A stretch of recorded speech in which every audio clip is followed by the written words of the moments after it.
we had some big news drop this morning. Some pretty significant news. Chris Lowe, one of the best in the business, reported this morning per sources, which his sources are pretty good at this point, being in the game as long as he has.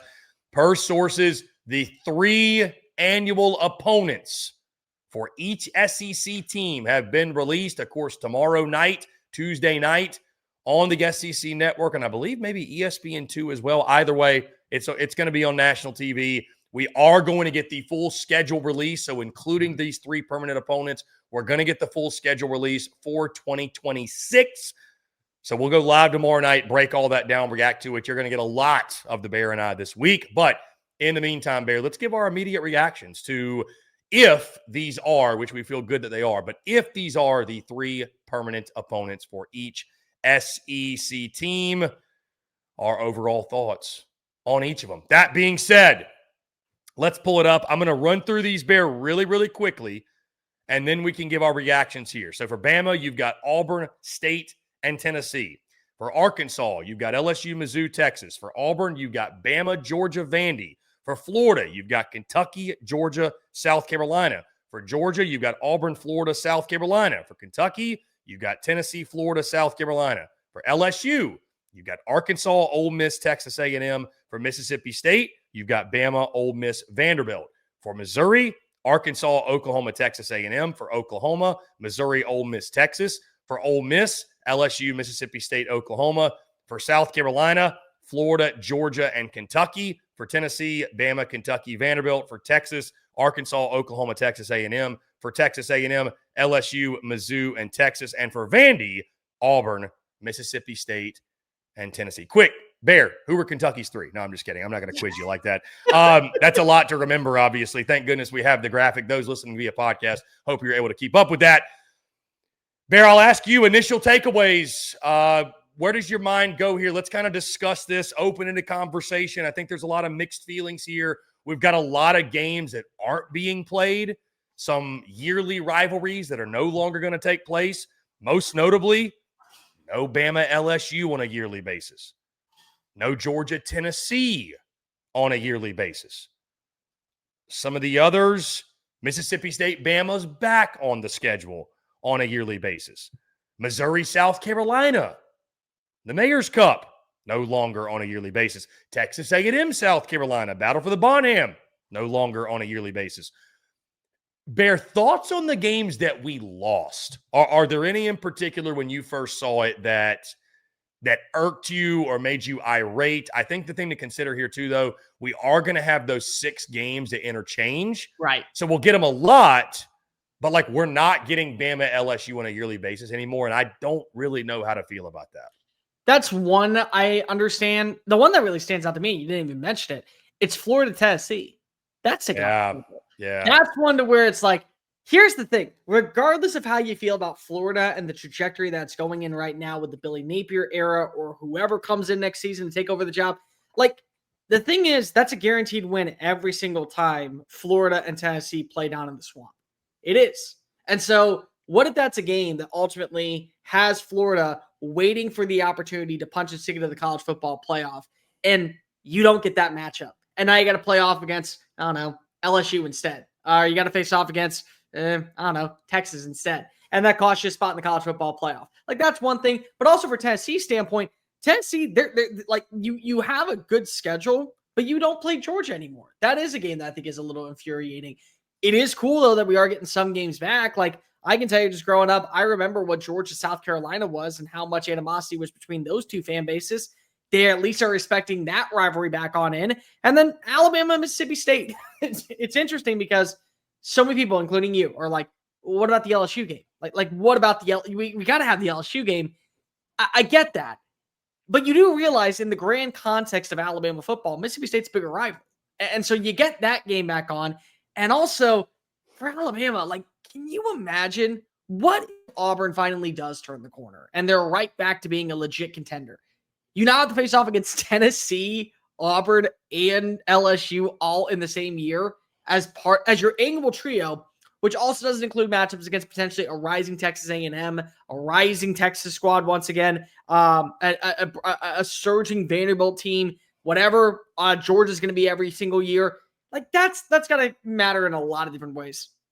I'll tell you the team that I just feel the most terrible for, and I know where you're going. It's I Arkansas. know where. Yeah, no, Who yeah. does Why do we do this? Why do we do this on a yearly basis? Every Woo Pig? year What to did this they? program. What did Woo Pig do to the SEC? It's every year. Like it's here's the thing. It's not even the 3 opponents because that's one area. You know they're gonna get screwed over also when it comes to the other games that are included with it. Like you have LSU, which is always going to be able to have your number because they always have your number. Missouri, who seems to always have your number. And Texas, that has arguably year in and year out top 3 recruiting class, top 10 transfer portal class, stability in the coaching staff, and great quarterback play. And that's your 3 every single year. It's truly just like, what did Bobby Petrino do in 2011 that was so bad that not only set the program back from being a national title contender to now making them the butt of every joke in the SEC? Because they always get royally screwed over. It doesn't matter. Like, they have to wake up every year when the schedule's released and go, same shit as always. Let's just get this over with. Because you know what's going to happen. You know what's about to occur. The question is, though, who would they not play? I mean, I think you had to have Mizzou in their 3. That's a game that has to be played yearly, that rivalry. Texas is a rival for them. They hate Texas. So, I mean, I guess you didn't have to have them, but it made sense.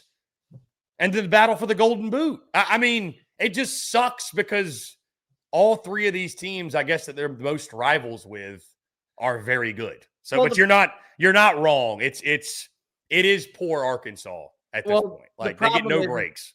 The problem is you could switch out either Mizzou or LSU with Texas A&M. But is that really a win right now? Like, is that even that's not like is that really a win?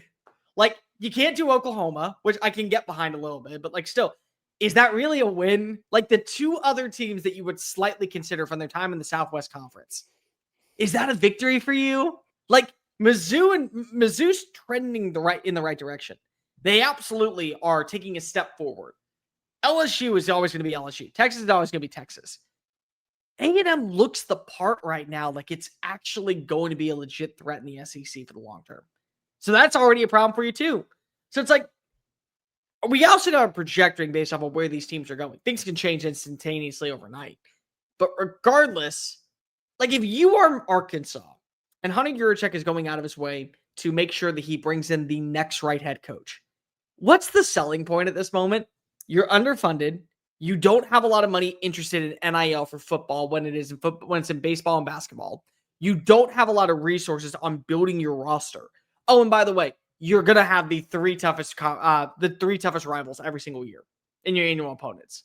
Like, what's the selling point at this moment? On the flip side, Bear. So I guess we just talked about the biggest loser in the 3 annual opponents. The biggest winner. How many 20s did Danny White slip to Greg Sankey to get the draw of, yes, you do have Alabama, 3rd Saturday in October, or whenever this game's going to be played. Glad that's still on the schedule. But your other 2, and I say this with respect, because one of them right now is a power. Kentucky and Vanderbilt. Those are your other 2, Bear. Those are your other 2 that you're going to get on a yearly basis. And again, I say it with respect. Maybe Vandy, this is sustained long-term, but I think realistically a lot of us think, hey, what's it going to look like after Diego Pavia? And again, with all things considered, with who else you could have gotten, Bama, Kentucky, Vandy, you'll take that draw every time, Bear. You'll take that draw every single time. You don't have to play Florida. You don't have to play South Carolina. You don't have to play Mizzou. You don't have to play LSU. You don't have to play Auburn. You get Kentucky and Vandy. So big winners. And I'll tell you this, Bear, the one thing I don't want to do, though, they are winners. I don't want to overreact too much because, like I said, there's 6 other games that I think are going to help balance out the schedules, right? But we're just talking about the annual opponents again. So Tennessee was a big winner, my man. That's a pretty favorable slate. Tennessee's a big winner. Depending on where the program goes. And again, we don't know right now. If you get the right coach in the building, If you Florida. get the right culture, Florida's not terrible. It's I not agree. terrible. It's I agree. not. South Carolina, are they going to continue to build off of what you have with Lenore Sellers? Are they going to be a team that takes you in that next direction? Kentucky, what are they going to be? It's really Georgia. It's Georgia, and it's in Jacksonville. It's always a game to where we talk about neutral site field. You know the animosity is going to be at an all-time high. It could be promising. It could. On the flip side, though, South Carolina could be a winner too. Because what if you don't get the higher right down in Gainesville again? What if you go again G5 path and you land a dud and it's nobody who is actually going to be able to truly invest the program? Kentucky, depending on what happens with the Mark Stoops situation, if John Summerall takes the job, I think in 2 or 3 years, definitely we have to view Kentucky in a different light. But for right now, for 4 years, that's, I think, right now, 2 wins. It's not terrible if you're South Carolina. Not terrible. Tennessee, though, is the biggest winner because I don't think that Kentucky's turning the corner at the right time. And we don't know with Vanderbilt. Vanderbilt could be turning the corner at the right moment. It really could be promising. Clark Lee, his vision, making it clear that he wants to be a part of fixing the identity of what is Commodore football for the long term, could help out with selling the program in the right mindset of recruits, transfer portal additions. But we're all just projecting. Diego Pavia could be gone, and you don't land a quarterback. You end up going 5-7 the next 3 years. That could be the case. So it's like it's a little bit like on that fence when it comes to Vanderbilt. Besides that, if they don't end up being the same team, it's Alabama the 3rd Saturday in October, and then 2 easy wins. I'll tell you another team that I'm actually looking at them like, ew. Bear, can I throw one out really quickly? It's just literally the inverse of Florida. It's South Carolina.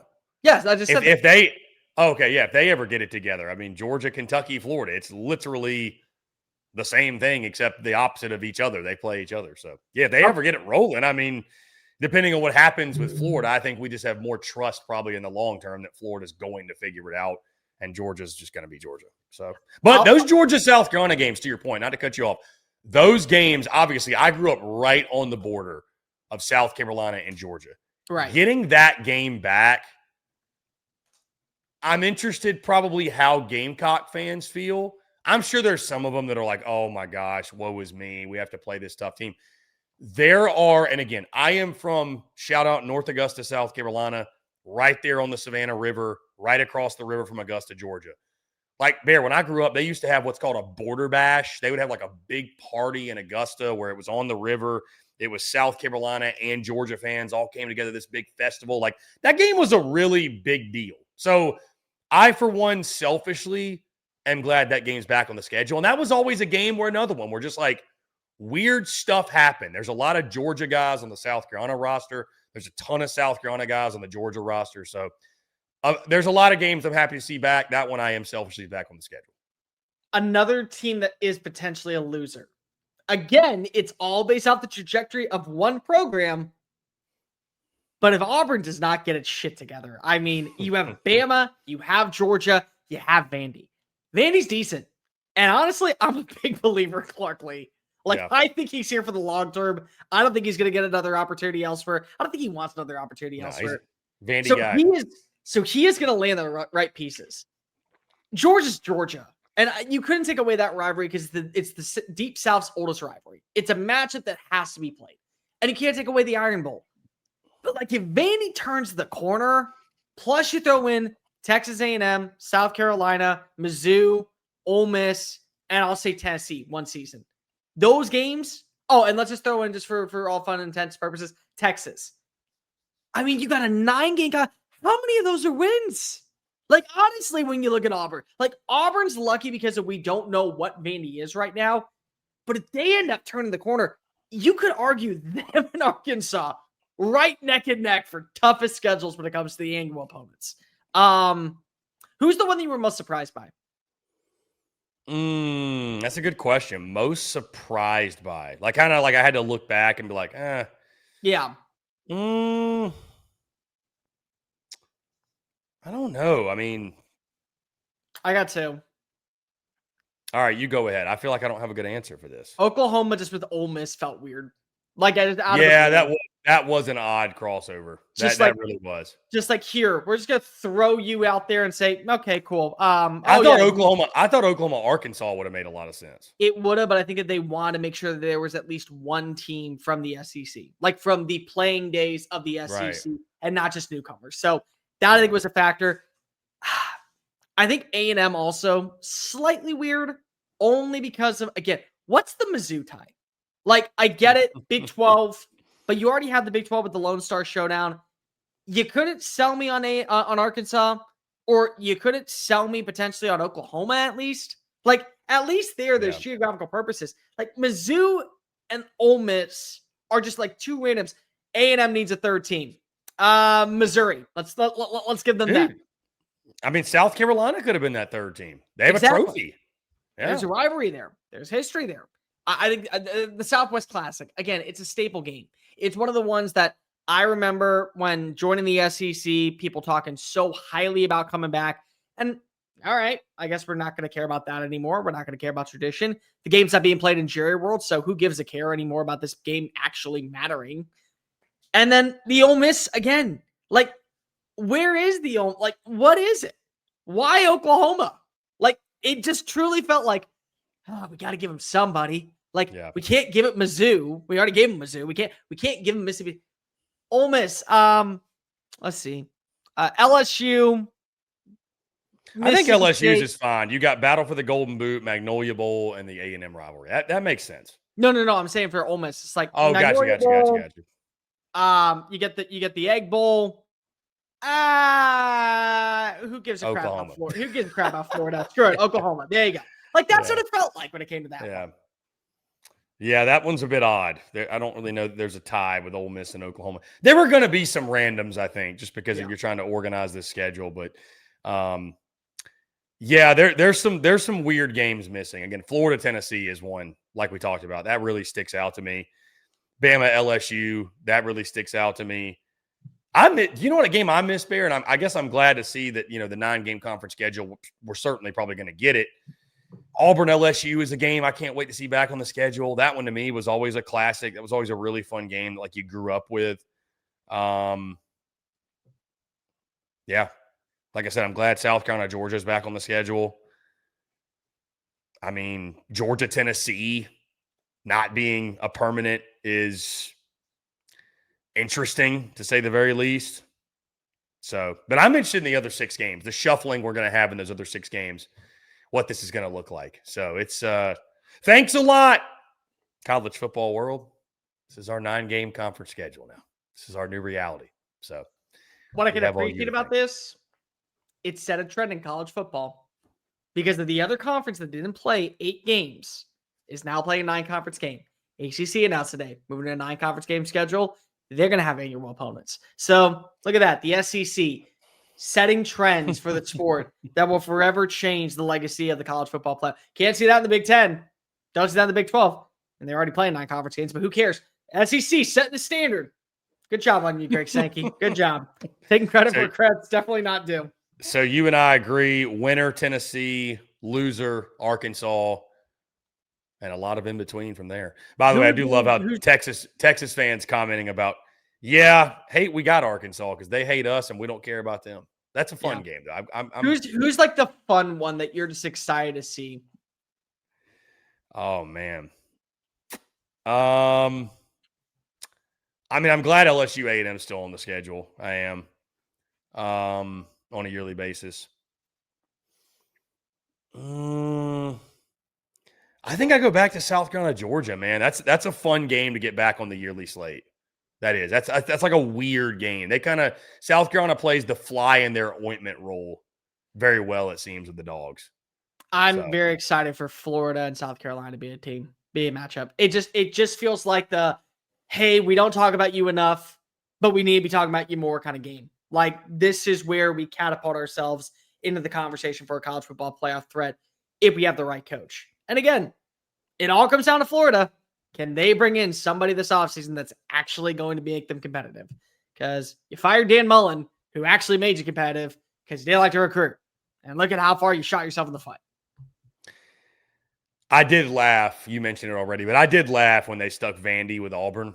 it just makes me think, God, I do wish Diego Pavia could get that 7th year of Oh, eligibility. I want him one more year. Oh, my goodness. Just three years in a row against Hugh Freeze. Hugh might retire if Diego Pavia comes back for another one, which he's not going I think he has to. Like, if you lose for a 4th time to a kid you could have brought in as your quarterback, and then you find out he's coming back for an extra year of eligibility, and they're your permanent rival, you're never evading him. He's going to be in your nightmares. He won't. No, here'd be the best part, Chris. He wouldn't end up going to the NFL. He'd become a coach, and he'd become a coach on Vandy's staff, and he would just be staring him down every single Saturday that those two meet.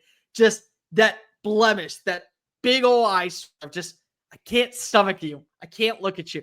I'm not going away. I'm like the stench on your feet, brother. I'm here for the rest of eternity. You're going to have to leave before I do. Another game I'm excited about, Bear, now that I looked at it. I'm glad we get Mississippi State, Alabama back on the schedule. Hey, let's see if the dogs can beat Bama. See if Jeff Lebby can beat Kalen DeBoer, huh? Okay. I listen, I know that Mississippi State fans were fired up when that game dropped off, but it ain't Nick Saban no more, man. I mean, maybe this streak's got to end at some point. Secretly, I'm very happy for Oklahoma Mizzou to be there. I am. Oh, yeah. Because of the SEC, I don't think truly understands how much these two programs hate each other, and they're figuring it out over the last year and a half. I want that to still continue to grow. I want them to be at the finish line for a 5-star talent that says he's going to Oklahoma. Mizzou wins the football game. He flips over to Mizzou, or vice versa. Like, there's something about that rivalry that just doesn't get enough respect. I love that we're going to continue to see it be played. That's the most fun new rivalry. And again, you talk to both fan bases. It will dawn on you very, very quickly, like you said, the disdain that they both have. Each other. They hate each other. They hate each other. And it's a beautiful thing, for sure. Guys, we'd love to hear from you, your thoughts. What do you think about the 3 permanents? What do you think about the 3 annual opponents for your team and for the entire conference? Do you love it? Do you hate it? What matchups are you excited to see? What matchups do you wish you were seeing on a yearly basis? Let us know your thoughts. We'd love to hear from you.